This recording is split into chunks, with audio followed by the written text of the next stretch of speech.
Welcome, everybody, back to the Kevin Blekicki Show. This is episode 31. We are in junction with the Ryan Show.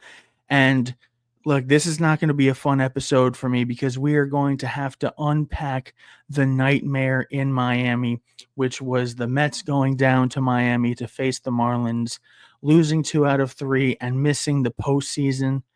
And then the Jets going to Miami on Monday Night Football to face the Dolphins, losing there, and they are now 0-4 to start the Aaron Glenn tenure as head coach.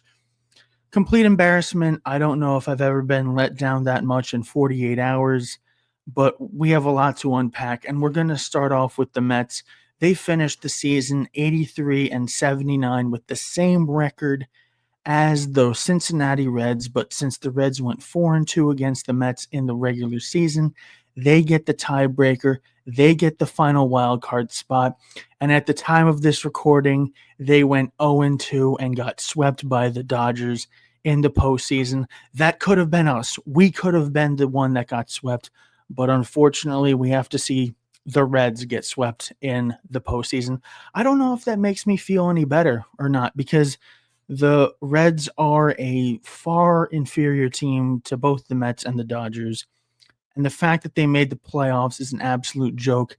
They didn't earn it. It's just the fact that the Mets crapped the bed that badly. And Steve Cohen said in his introductory press conference that only one team wins the World Series every year. And I have to disagree with that, because when the Mets missed the playoffs, all the other fan bases in baseball had their World Series. All year, I've been hearing from Yankee fans saying about how much Juan Soto doesn't want to play for the Mets, how he's unhappy, how he misses Aaron Judge. And the fact that the Mets missed the playoffs is more important to Yankee fans than their own success. They don't care if they win the World Series. They're just happy that Juan Soto doesn't have the opportunity to. We have seen the complete devolution of the Yankee fan, going from being cocky and only caring about winning the World Series to now only caring about what Juan Soto and the Mets do. I know that they're technically Big Brother, but Big Brother does not focus his energy on what the little brother does. They've had a complete embarrassment in terms of their fan base this entire season. So I know that they're happy. Congratulations on winning your 28th World Championship. But the reason why this is going to get so many more eyeballs is because it's the Mets. I found out a few years ago that a lot of people hate the New York Mets. A lot to my surprise. I thought we were just a team that always has to live in the shadow of the Yankees, and we're just, a team that had bad ownership, and we're passionate. We're a loyal fan base. We just set the record, the franchise record for attendance in a season, only to miss the postseason. So I thought that people would actually care about us, but they're very happy to see us lose, especially in the Steve Cohen era when we have such a high payroll. And the reason why so many people are celebrating this Mets collapse is mainly out of jealousy, because they're jealous that their owner doesn't spend or care about their franchise. There's other teams that are out there that made the playoffs that can talk crap about the Mets, and even teams that didn't make the playoffs can talk crap about the Mets. The Nationals can talk crap about the Mets because they beat us in key games that, had we beat them, we would have made the postseason. The Marlins can talk crap to us. And these teams aren't even in the postseason. They're on the couch in Cancun with us. But since they beat us, they're allowed to talk crap, and all we have to do is sit there and take it because we have nothing to stand on. So it is very disappointing. This is the most disappointing season I've ever seen in Mets history. It's arguably up there with 2007 as the worst collapse. And I mean, I think that what makes it so bad is it just happened over such a long period of time. It actually happened over such a long period of time that it makes you think that the Mets were just average. And when they were doing really good in the early part of the season, that was the anomaly.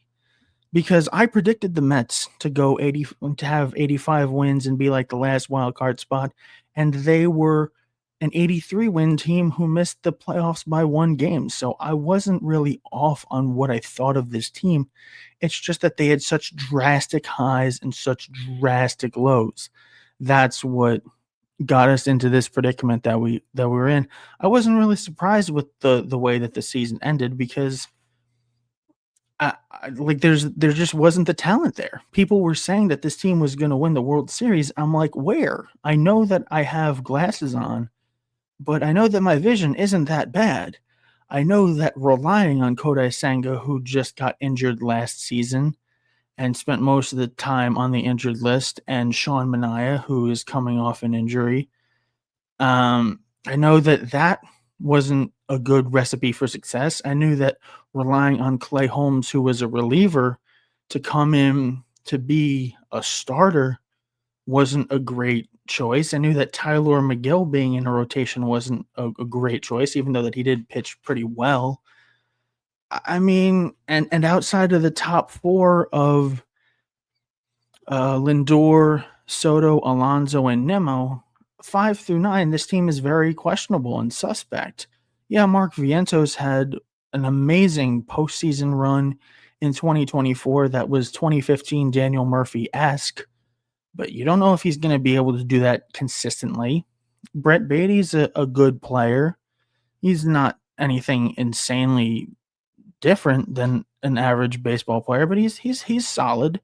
Francisco Alvarez, I had very high hopes for, if you listened to the show earlier, that I thought he was going to take a huge leap forward with Juan Soto because I thought he was going to help him with his play discipline, and that didn't happen. So, if you know, and there's the whole center field situation. You know, Tyrone Taylor ended up being like the everyday outfielder for this team when he's a 4th outfielder at best. And the guy that they got out there to be the number 1 option was Jose Siri. And even though that he was terrible when he did play this season, he wasn't even good coming into this. So I don't even understand why that was even thought of to be an option. And then you have to look at all these injuries. Jesse Winker, AJ Minter, Kodai Senga got injured after having a great first half of the season. You thought he was going to win the Cy Young. David Peterson ended up, being an all-star. He completely fell off the map. Sean Manaea had an injury. Frankie Montas ended the year on the injured list. Tyler McGill, Griffin Canning got off to a great start. He got injured. I mean, everywhere you look, this team got hurt. So, the injuries and just like the lack of talent makes this not super surprising for me. But, I mean, hey, things need to change. And if you were to look at the entirety of the 5-year plan of Steve Cohen, it's not looking too much different from the Wilpon era. If you look at it from the first 5 years that they owned the team, the Wilpons made the playoffs 1 time, and that was in 2006. In the first 5 years of Steve Cohen's tenure as a Met, as the owner of the Mets, he's made the playoffs 2 times. He made it in 2022 when we had a great season in the regular season, and then we ended up losing in the wild card to the Padres. And that was also the year where we just needed 1 win against the Braves in Atlanta to win the division, and we had 3 Hall of Famers, Jacob deGrom, Max Scherzer, and Justin Verlander on the mound, and we ended up losing every single one of those games. And then you had 2024, the OMG run, the most fun season I've ever witnessed as a Mets fan. And then you had the disappointment that was 23 and 25 and 21 as well. So he has a good year, he has a bad year. So last year we had a bad year, last year we had a good year, this year we had a bad year. Hopefully next year we'll have a good year. But this team has only made the playoffs in back-to-back years twice in their franchise's history since 1962. This is not a team with a deep-rooted history of playoffs or regular season or playoff success. We've only won the World Series twice since 1962. So it's not looking too much different than the Wilpon era. All the good graces that Steve Cohen has had are completely gone. Um, the only thing that gives him an edge over the Wilpons is the fact that he's willing to spend. The Wilpons were notoriously cheap and not willing to put the best product on the field. You got to give credit to Steve Cohen for caring about this team, but as we stand right now, if I were to close my eyes outside of the Juan Soto signing, I could not tell the difference between the Steve Cohen Mets and the Wilpon Mets. They're essentially the same. Did anyone in their right mind think that the Mets were going to go to Miami and be successful and make the postseason? No. I could have told you right away that the Mets weren't going to sweep that series. I didn't even think they were going to win the series. Did you really think that the Mets were going to sweep the Nationals at home when they needed to? No. Yeah, I mean, this team is losing to teams that they're supposed to beat, and that really drives me crazy because this, like I said, is preventable. If the Mets just get a sac fly against the Washington Nationals when the bases were loaded and there was one out in the bottom of the ninth inning, if they just get a sac fly or a single, or there's a wild pitch or a walk or a hit batsman or a balk or something, the Mets win that game. They go to the postseason, and that's one of the many points in the season where you thought that was where the Mets lost the season. There was the 7-1 collapse. Ryan Stanek blew a couple of games just by himself. You think of the rain delay game against the Dodgers where the Mets just could not get a run when they needed to get a clutch hit. I mean, there was just so many things that were wrong with this team. And I think that it stems from their starting pitching because their starting pitching, was both equal parts terrible and very injured. And when you don't have starting pitching that goes deep into games, that means that you have to rely on your bullpen more.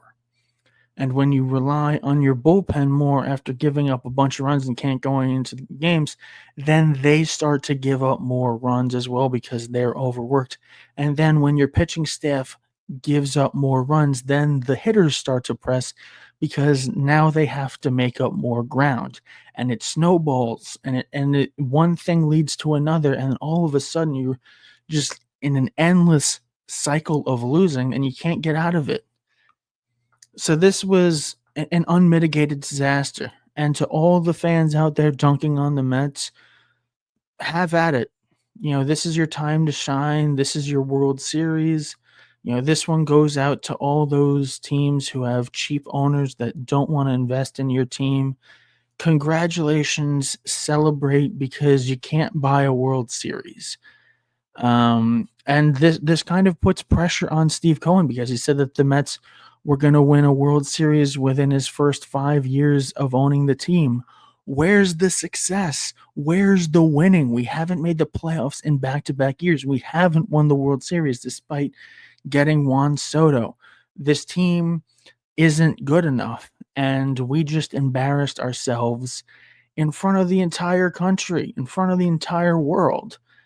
We just saw the Reds get their butts kicked by the Dodgers, the team that should not have made it into the postseason, but because we are so inept, we are so incompetent, we are so bad at beating bad teams that we let those guys in. And there's a reason why it was the only series that didn't get forced to a game 3. It's because this is a series that you play in the middle of June, and it's just an irrelevant filler middle of the week series.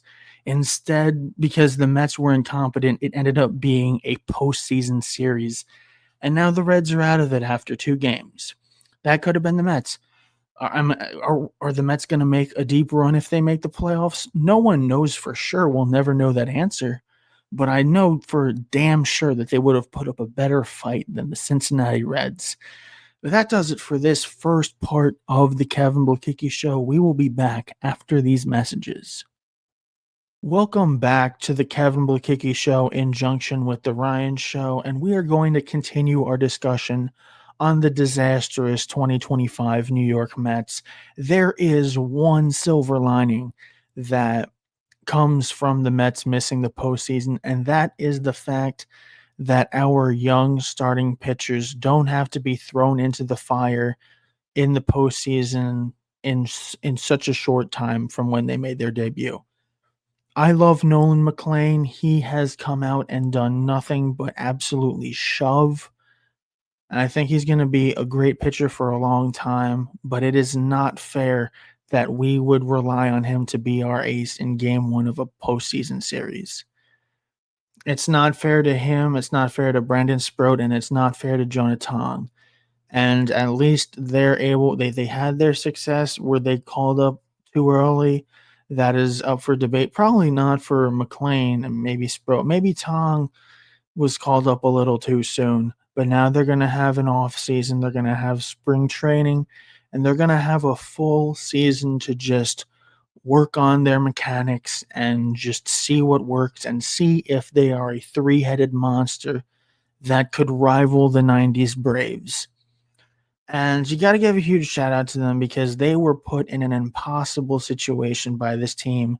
David Stearns did not address the starting rotation during the deadline. He didn't give up any prospects. So now what I expect from not just the rotation, but from guys like, maybe Carson Benj, Jet Williams, Ryan Clifford, I expect these guys to come in to 2026 and be on the team. Bring up all the young guys. They have the number one ranked farm system in all of baseball. Bring them up, either bring them up or trade them for proven commodities. I'm talking about guys that you can hand the ball to in the postseason and get the job done. If you want to go and trade for Paul Skeens, trade for Paul Skeens. I don't love it because I feel like he's a Tommy John surgery waiting to happen. And I don't love when guys throw 100 all the time because it leads to arm issues. But if you want to go out there and get the most talented pitcher in baseball, by all means, do what you can to get him. First things first, before I get on a tangent, they have to address the Pete Alonso and Edwin Diaz situation. Write those guys a blank check. Pete Alonso, in a walk year, had over 30 home runs and over 120 RBIs. And that was after having a clutch postseason and hitting one of the most clutch home runs in Mets postseason history in the wild card game against the Brewers. And just sign a blank check to Edwin Diaz. Sometimes he will freak you out and load the bases and maybe give up a run, but 9 times out of 10, you can trust him to get the job done, and he was by far the Mets' best reliever. So you got to bring those guys back. But in terms of the rest of the guys, they need to do something with these prospects. They either need to bring them up and let them develop and just kind of do like a soft reboot of this team, or trade them for known commodities. And I would try to probably go towards the latter because we're headed to a lockout after the 2026 season. It's all about a salary cap. The players don't want it, the owners do. And I'm not confident that this CBA is going to be resolved in that time. So we could be locked out of baseball after this season. So I want Steve Cohen to treat this like an all-in year. You have a great commodity in Juan Soto. Bring back Pete Alonso. Make him a Met for life. Francisco Lindor is one of the best shortstops in baseball and a perennial MVP candidate. Brandon Nimmo, he had a career year. He had a career high in home runs and RBIs. I would like to bring him back. If you want to move him for someone else, I'd be okay with that too. But make sure you get a legit center fielder, an everyday center fielder. Make sure you shore up and figure out what you have at third base, whether it's Brett Beatty or you think Mark Vientos is the option. um, which I don't, but it's so hard to ignore his production in the 2024 postseason. Um, but sure up center field, third base. I would let Jeff McNeil walk. I would let him go, but he's been great for us. You got to tip his cap. He's been a great Met. He's been invaluable on defense, whether it be at second base, third base, or all three outfield positions. No matter where you put him, he's an average, like a pretty decent, defender in any position that you put him in. So you got to give a huge shout out to him. Shout out to him for winning the batting title a few years ago. Obviously, hasn't come near close to being that good of a hitter since then, but you gotta shore up this team. You gotta have a great rotation. You gotta have a solid bullpen, which I do think includes bringing back Ryan Helsley. I would, because he did show enough promise in the last couple of outings. He had like 5, 6 straight outings without giving up a run after having the disastrous, pitch tipping stretch that he had. And I don't think that you're going to find a better 1-2 punch in the bullpen than Ryan Helsley and Edwin Diaz. I like Tyler Rogers. I would like them to bring him back too. And if they let go of Gregory Soto, I won't be mad. Get rid of Ryan Stanek. Never have him on this team ever again. Keep Brooks Raley. Improve this bullpen. There should be no cracks. This team should be Dodger-esque. If you have to spend money, but don't do it stupidly. I know that there's no salary cap.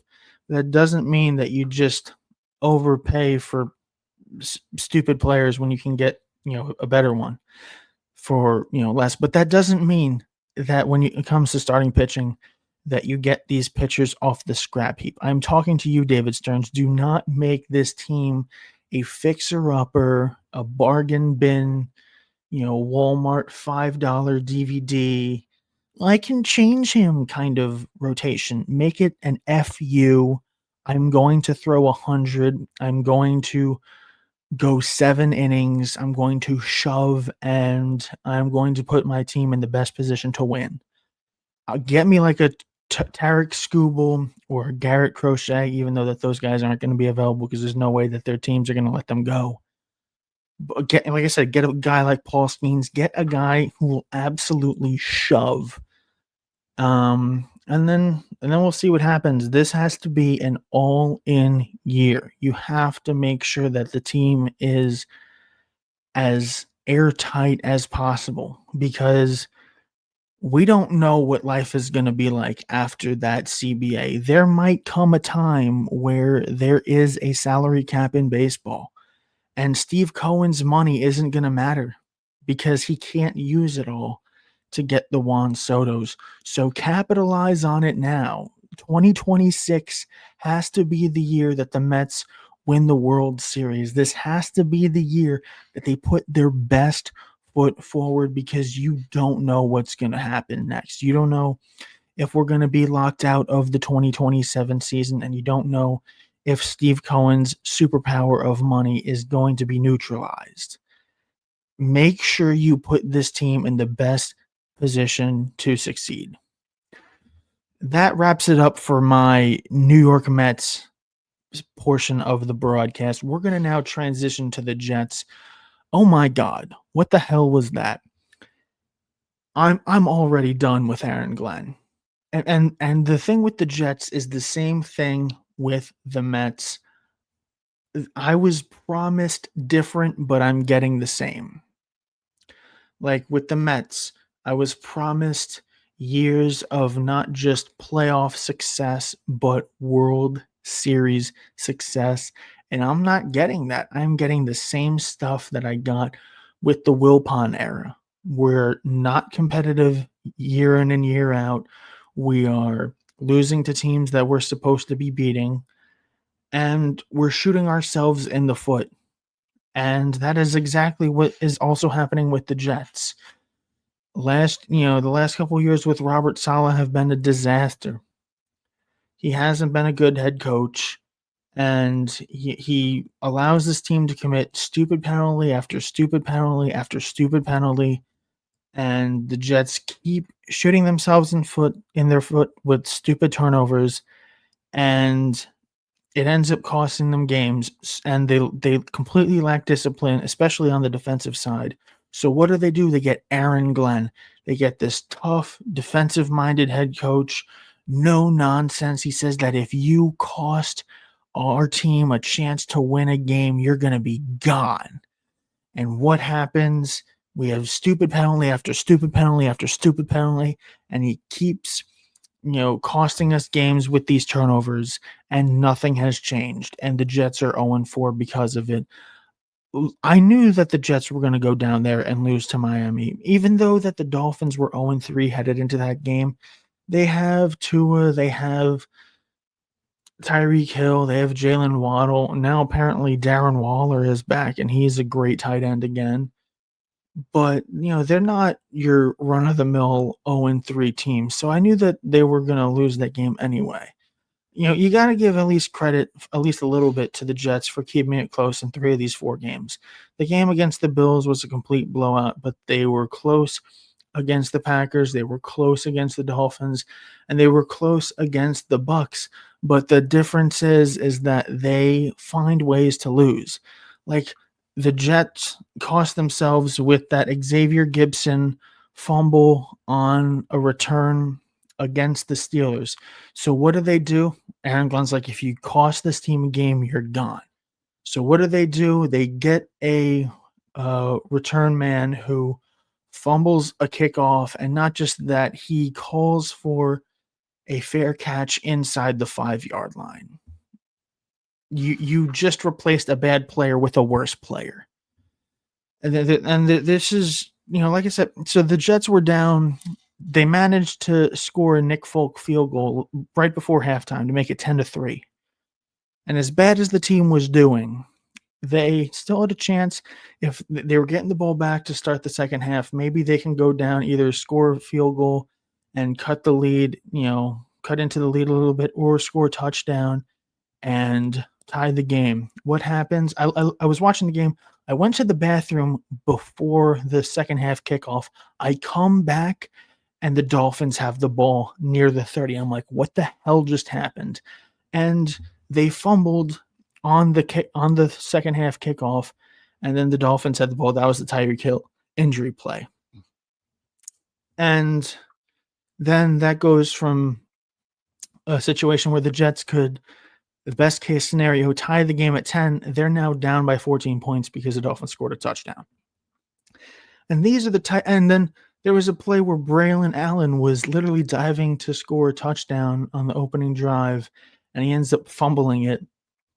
Dolphins end up getting it back, and instead of it being 7-3 Jets, it's now 10-0 Dolphins.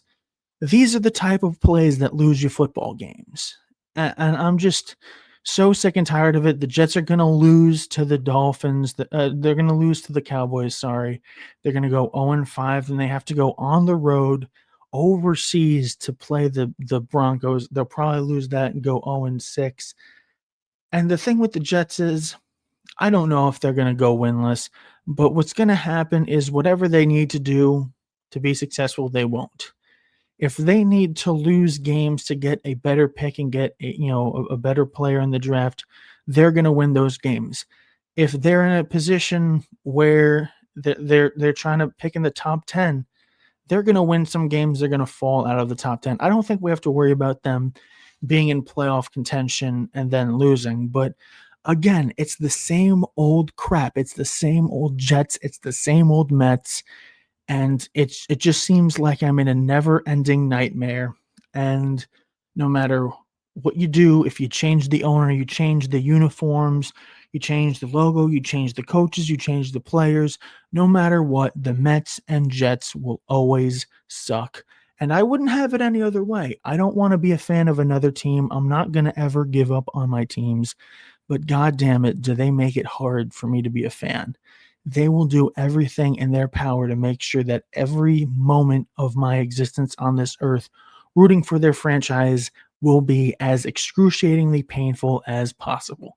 But that does it for this edition of the Kevin Blekicki Show. Thank you for listening. Thank you for watching. We're on YouTube at the Kevin Blekicki Show. You can follow me on Twitter, TikTok, and Instagram at Kevin Blekicki. Thank you so much and have a great week.